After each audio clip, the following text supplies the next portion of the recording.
Go. Ang nagko-cause ng stress ay una sa lahat ay ang mga anak. Pangalawa, yung yung bilihin sa palengke napakamahal. Ang 1,000 mo para na lang is 500. At ang pangatlo, paano mo babudgetin sa loob ng isang buwan yung sahod ng asawa mo. Yun lang. Sabihan ko pa to. Oh. Does the environment have a significant influence on people experiencing stress?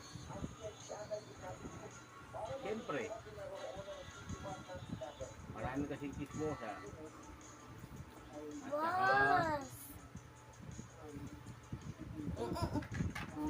Yan. Sige, tuloy. maraming addict sa paligid. Tapos, Nakita si Jenna sa video? Nakaka-experience ng stress. Ito papansin talaga to. maingay. Dahil sa gumagawa ng kwento. Saka, nakaka-experience ng stress.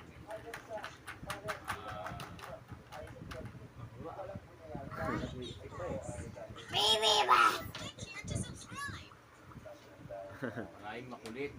Very good. Jeren. Tama na yun. Para matapos na. Ayun lang, mga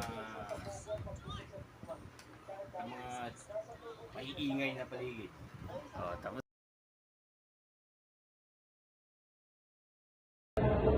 What solution and responsibilities can we take when dealing with stressors?